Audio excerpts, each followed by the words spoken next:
இன்றைய புனிதர். கோதுமை மணி மண்ணில் விழுந்து மடியாவிட்டால் அது அப்படியே இருக்கும். அது மடிந்தால்தான் மிகுந்த விளைச்சலை அளிக்கும் என உறுதியாக உங்களுக்கு சொல்கிறேன் என்று தூய யோவான் நற்செய்தியில் 12ஆம் அதிகாரம் 24வது வசனம். இயேசுவில் எனக்கு பிரியமான சகோதர சகோதரிகளே, இன்று நம் அன்னையாம் திரு அவையானது புனித சிமியோன் விழாவை கொண்டாடுகிறது. இன்று நாம் விழா கொண்டாடும் சிமியோன் இயேசு பிறப்பதற்கு முன்பாக 8 ஆண்டுகளுக்கு முன்பாக, அதாவது கிமு 8ஆம் நூற்றாண்டில் பிறந்தார். இவர் இயேசுவின் வளர்ப்பு தந்தை யோசேப்பின் சகோதரரான கிளையோப்பாவிற்கும் இயேசுவின் தாயான மரியாவின் சகோதரிக்கும் மகனாக பிறந்தார். அப்படி பார்க்கும்போது இவரை இயேசுவின் சகோதரர் என்றுதான் சொல்ல வேண்டும். மேலும் எம்மாவு நோக்கி சென்ற இருவரில் ஒருவர் எனவும், ஆண்டவர் இயேசுவின் விண்ணேற்றத்திற்கு பிறகு நிகழ்ந்த பெந்தகோஸ்து நிகழ்வில் இவரும் இருந்தார் என்று நம்பப்படுகிறது. எருசலேமின் முதல் ஆயரான சின்ன யாக்கோப்பு கொல்லப்பட்டபோது இவர் யூதர்களை மிக கடுமையாக விமர்சித்தார். சின்ன யாக்கோப்பின் மறைவிற்கு பிறகு எருசலேமின் ஆயர் பொறுப்பானது காலியாகியிருந்தது.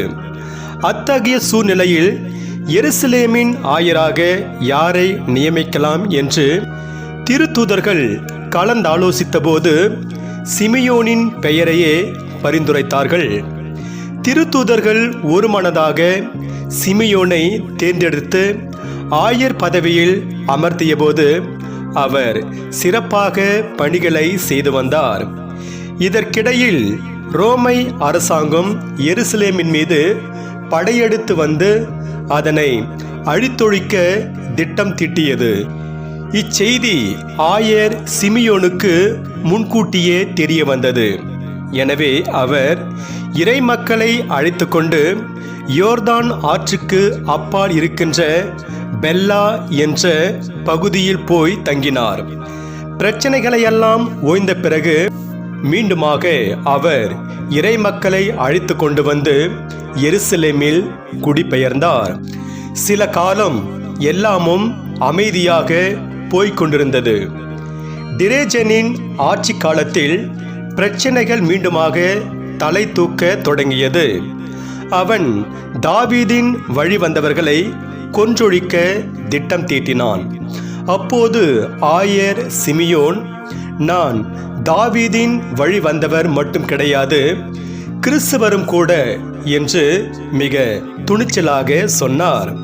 இதனால் சினம் கொண்ட அரசன் அவரை பிடித்து சிறையில் அடைத்து சித்திரவதை செய்தான். அப்போதும் அவர் தன்னுடைய விசுவாசத்தில் மிக உறுதியாக இருந்தார். இதனால் வெகுண்டெழுந்த அரசன் அவரை சிறையில் அடைத்து கொன்று போட்டான். அப்போது அவருக்கு வயது 120. தன்னுடைய முதிர்ந்த வயதிலும் தளராத விசுவாசத்தோடு சிமியோன் இருப்பதை பார்த்துவிட்டு எல்லாரும் ஆச்சரியப்பட்டு போய் நின்றார்கள்.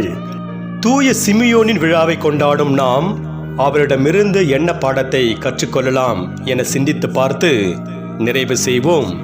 தூய சிமியோனின் வாழ்க்கை வரலாற்றை படித்து பார்க்கும்போது அவர் எந்த அளவுக்கு தன்னுடைய முதிர்ந்த வயதிலும் ஆண்டவர் இயேசுவுக்காக துன்பங்களை தாங்கிக் கொண்டார் என்பதை நம்மால் புரிந்து கொள்ள முடிகிறது. இயேசுவின் வழியில் நடக்கும் நாம் நம்முடைய விசுவாச வாழ்வில் வரும் இடர்பாடுகளையும் துன்பங்களையும் எத்தகைய மனநிலையோடு அணுகுகிறோம் என்பதை நாம் சிந்தித்து பார்க்க வேண்டும். பல நேரங்களில் நம்முடைய விசுவாசம் ஆழமானதாக இல்லாமல் மேலோட்டமானதாக, அடித்தளம் இல்லாததாக இருப்பதை நினைக்கும்போது மிகவும் வேதனையாக இருக்கிறது. இத்தகைய சூழலில் நாம் இன்று விழா கொண்டாடும் தூய சிமியோனை நம் கண்முன்னே வைத்து அவரை போல விசுவாசத்தில் வேரூன்றி இருப்பதுதான் தேவையான ஒன்றாக இருக்கிறது. இராணுவத்தில் பணியாற்றி வந்த இளைஞன் ஒருவன் விடுமுறைக்கு தன்னுடைய வீட்டுக்கு வந்தபோது முன்பு இராணுவத்தில் பணியாற்றி ஓய்வு பெற்ற தனது தாத்தாவிடம் பணித்தளத்தில் தான் பட்ட கஷ்டங்களையும் வேதனைகளையும் சொல்லி கதறி அழுதான். அப்போது அவர் அவரிடம், "சீ, சுற்றிலும் உப்பு தண்ணி என்று கடல் வாழ் உயிரினங்கள் கடலை வெறுத்து வெளியேறாமல் உள்ளேயே நிறைவாய் வாழ்ந்து காட்டுவது போல சுற்றிலும் உள்ள துன்பங்களை ஏற்று வாழ்ந்து காட்டுவதே உத்தமம்" என்று புத்திமதி சொன்னார். ஆம், இயேசுவில் எனக்கு பிரியமான சகோதர சகோதரிகளே, நமது வாழ்வில் வரும், நமது விசுவாச வாழ்வில் வரும் துன்பங்களை வெறுத்து ஒதுக்காமல் அவை நம்மை புடமிடக்கூடியவை என்று நாம் உணர்ந்து வாழ்ந்தோம் என்றால் வாழ்வில் கவலைக்கு வழியே இல்லை. ஆகவே தூய சிமியோனின் விழாவை கொண்டாடும் நாம் அவரைப் போல வாழ்வில் வரும் துன்பங்களை துணிவோடு தாங்கிக் கொண்டு ஆண்டவர் இயேசுவுக்கு சான்று பகர்வோம். அதன் வழியாக இறையருளை நிறைவாக பெறுவோம். இறைவன் உங்கள் அனைவரையும் நிறைவாக ஆசீர்வதிப்பாராக. ஆமென்.